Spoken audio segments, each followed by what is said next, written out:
In terms of where we're at for the year, and Friends and Government Department of Agriculture, we're in the next bug season, as it's known, the dreaded brown marmorated stink bug. It was a native, or still is a native, of northern China that has spread around the world and has found a home base in Europe that it loves through the Mediterranean, and has now marched through most of the world. About the only two countries in the world that don't have it, Australia and New Zealand, and the Department of Agriculture are doing a sterling job to make sure that we don't get it here. So the usual things are in place, monitoring at origins, offshore treatment if you can arrange it. For full container load shipments, it can be done onshore in Australia, but at your expense. No open top containers are allowed, and no, LCL's got to go with a master consolidator, which then treats the container offshore and brings it in. You need to make sure that you've ticked all the boxes on this.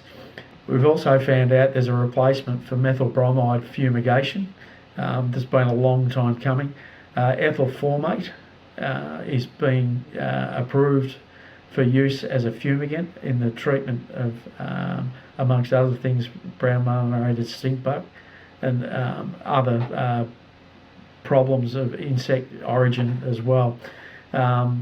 Look it up on Department of Agriculture. You can find all the information you want to understand the requirements, and information you can pass on to your supplier to make sure they get it treated to the Australian standard.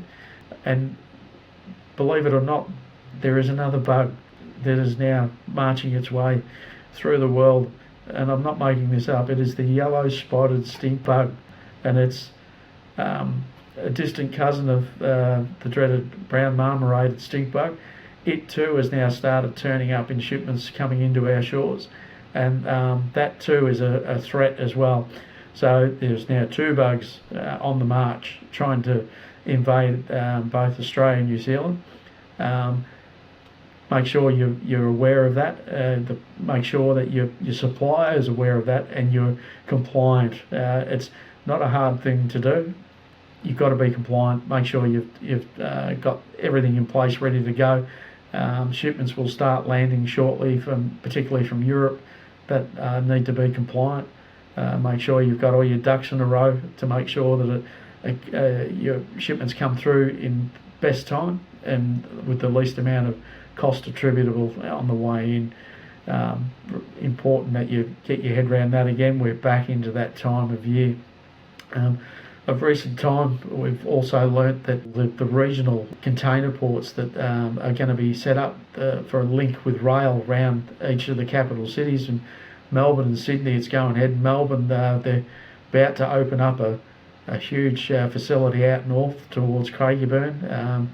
It's about 45 hectares in site, it's got about 30 hectares of hard stand. That's going to bring container traffic out of the Port of Melbourne by rail. It's perched just outside of Craigieburn and allow distribution of containers closer to industry.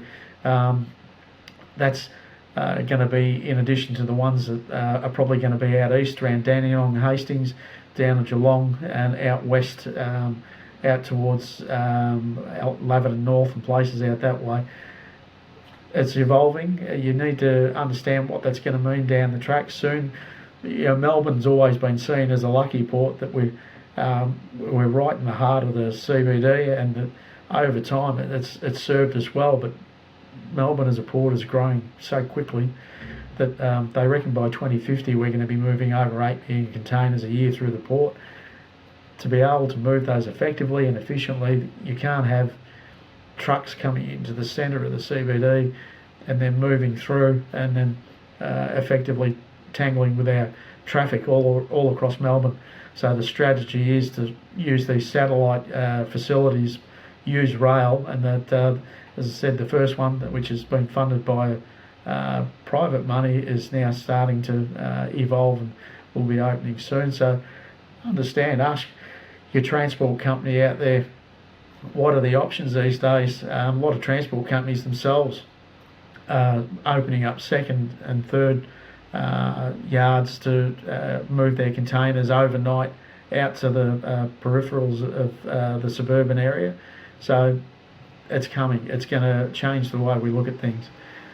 Ongoing, there's in terms of market intelligence, there's a couple of the big shipping lines globally are really pushing to expand their fleets and the amount of capacity they have. They're really pushing hard on the shipbuilders.